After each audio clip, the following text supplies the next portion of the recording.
Je suis Delis Ngabo, je vis dans la ville de Goma.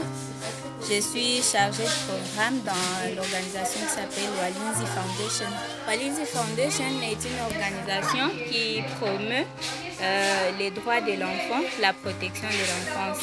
Nous œuvrons dans les quartiers Lac Vert, vers Mugunga, à Goma, dans la ville de Goma. Walinzi, c'est l'initiative de 3 jeunes dames qui avaient des ambitions qui ont coïncidé. Et voilà, nous avons pu créer une organisation qui sera là en train de protéger et promouvoir les droits de l'enfant. Oui, nous avons Kamal et Clarisse, c'est elle qui est chargée de l'administration. Nous avons Madeleine Matendo, elle est chargée de la logistique. Il y a aussi Delis Ngabo qui vous parle ici. Je suis chargée de programme et nous avons plusieurs autres membres qui sont par-ci par-là.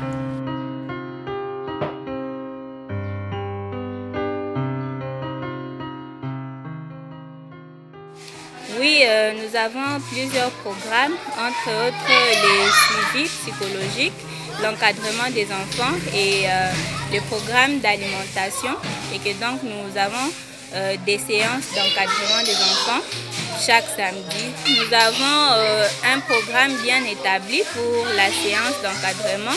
Donc nous faisons des petites séances d'enseignement sur d'abord les droits de l'enfant. Nous renforçons les capacités des enfants. Ils doivent savoir leurs droits, quels sont leurs droits. Et après cela, nous faisons des petits jeux thérapeutiques pour les aider à trouver le moral, parce que la plupart d'entre eux peuvent être des enfants en situation difficile. Et après ça, nous partageons quelque chose comme de la bouillie pour promouvoir aussi le droit à l'alimentation.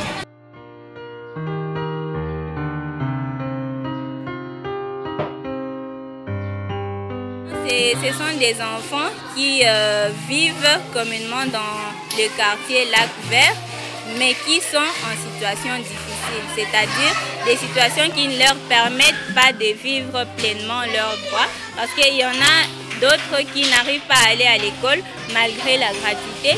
Il y en a qui n'ont pas un accès facile à la nourriture. Il y en a d'autres qui errent dans les rues. Il y en a d'autres qui subissent des violences familiales, violences psychologiques, parce qu'ils sont en situation difficile, ils sont orphelins et des choses pareilles. Donc ce sont des enfants particulièrement en situation difficile et qui n'ont pas accès à la jouissance pleine de leurs droits. On a constaté que c'est un quartier un peu plus reculé de la ville. Il y a aussi une population un peu plus pauvre, donc une population assez vulnérable. Et quand la population est vulnérable, souvent la première victime, c'est l'enfant.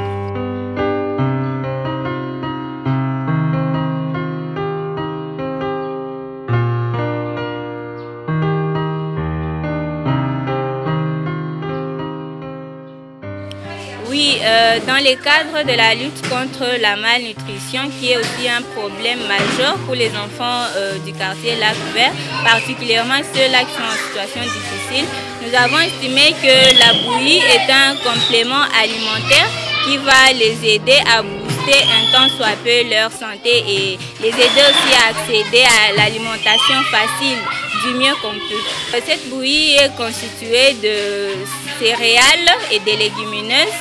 Il y a 6 céréales et une légumineuse. Nous avons constaté les changements parce qu'il y a aussi une pèse que nous utilisons. Il y a aussi les muailles, quelque chose qui nous aide à savoir mesurer comment est-ce que l'enfant évolue. Il y a aussi l'apparence physique qui change du jour au lendemain et nous sommes en train de constater qu'il y a du changement. Voilà pourquoi nous collaborons même avec le centre de santé Alléluia qui nous aide aussi à faire certains suivis quand il s'agit de la malnutrition ou de l'avancement dans la nutrition de l'enfant.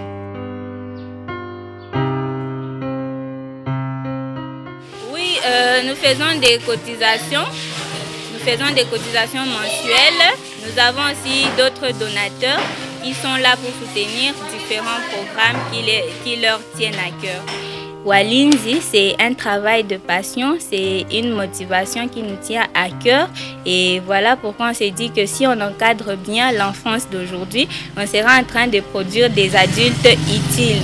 Voilà pourquoi c'est pas vraiment une source de revenus pour nous, mais plutôt un moyen d'aider à faire évoluer notre communauté. Nous visons beaucoup plus l'amélioration de la condition des enfants en situation difficile.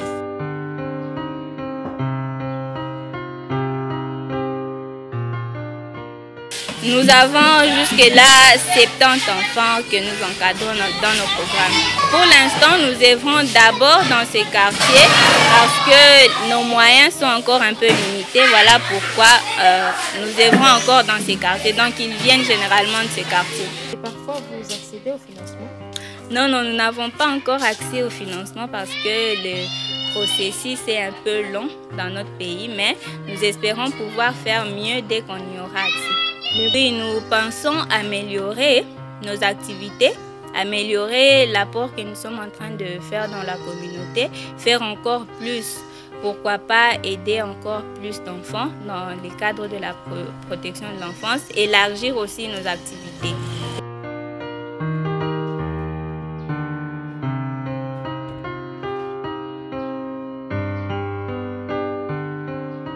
Oui, les critères primordiaux, ça doit d'abord être un enfant en situation difficile. Quand on parle d'un enfant en situation difficile, on doit comprendre que c'est un enfant qui a soit été abandonné, c'est un enfant orphelin ou c'est un enfant qui est exposé à la négligence parce qu'il y a aussi des parents qui exposent leurs enfants à la négligence.